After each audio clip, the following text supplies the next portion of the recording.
Let's say you are a university student nowadays and you have to make a presentation about an economic theory. Of course, you visit the library and read a book. So, let's check out on the triple helix theory. Is indicative of their belief of the number 3 and its magical power, the triple helix. You've seen the illuminated eye.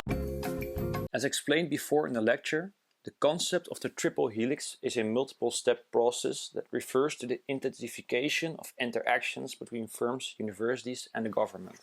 It can be seen as a turn in the notion of an industry derived to a knowledge-based process of innovation.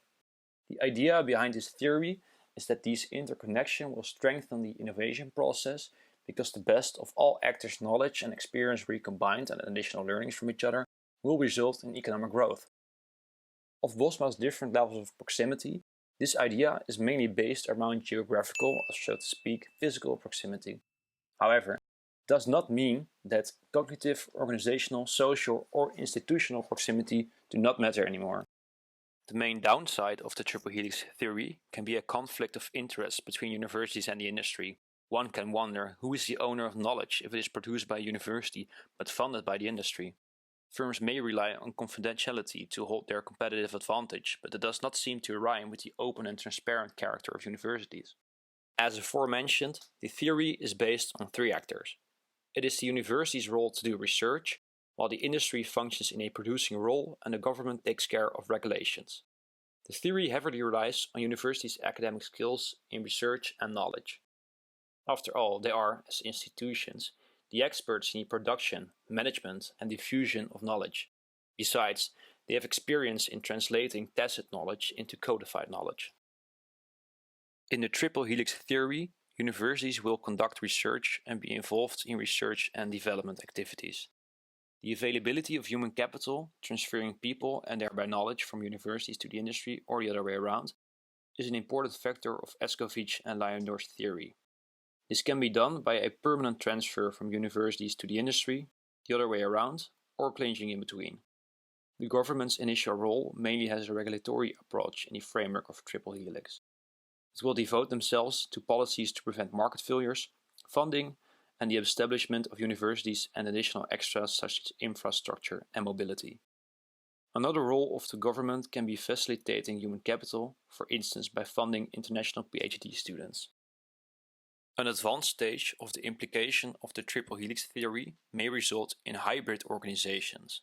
It means that cooperation in between actors has intensified that much over time that they evolved to a cooperation in which the basic roles are becoming more blurred. Universities start to engage in commercial activities and industry in basic research activities. In conclusion, universities become more profit-oriented, while the industry tends to become less profit-oriented. The quadruple helix model. In 2009, the quadruple helix model was introduced. Karayanis and Campbell added civil society and the media as a 4th element. The aim is to bridge the gaps between innovation and civil society. The idea behind this addition is that the earlier model's innovation did not always meet the demands of society. Criticism on the triple helix model. There are several points of criticism made by scholars on a triple helix theory. First of all, the model assumes that all activities that involve a lot of knowledge will eventually turn out to be of economic value. Other points of criticism are that the model has a very European approach. It assumes a democratic, market-oriented state where intellectual property rights will be protected. Furthermore, universities have to be public to some extent, since the government has to make policies that involve those universities. If they are majorly private, the necessity to follow up on governmental policies will be lower. At last, scholars mention that the model is not a relevant policy-making tool for developing countries where at least one of those conditions is missing or incomplete. Regarding the triple helix theory, Wageningen is a good example. Although it's different than the story of Jena, a small town such as Wageningen and Jena houses one of the best universities of its country. In 1703, a rich family of the East India Company moved to the castle of Wageningen. They lived in the castle for a long time and were politically active with lots of connections in the age. This resulted in several investments in the city of Wageningen. The family provided large buildings and aristocrat houses. Those investments made it possible for the Dutch government to move a former agricultural school to Wageningen in 1876. The agricultural school evolved to the Academic School of Agriculture Wageningen in 1918, which was the start of the emergence of a specialized university. Decades later, the success of Wageningen was not unnoticed by the Dutch government. In the year of 1997, an official cooperation between the Dutch government and Wageningen University was founded, called the Wageningen University and Research Center Program. The Dutch government provided an agricultural-initiated program that focused on the cooperation of agricultural research together with the Dienst Landbouwkundig Onderzoek. The DLO conducts practical research with non-commercial objectives. Together they worked on behalf of the government and the private sector. Although there was no concrete aim to form a so-called triple helix, this new project initiated the process of a collaboration between government and university, which eventually would stimulate the private sector. As mentioned before, the triple helix theory was first discussed in 1995.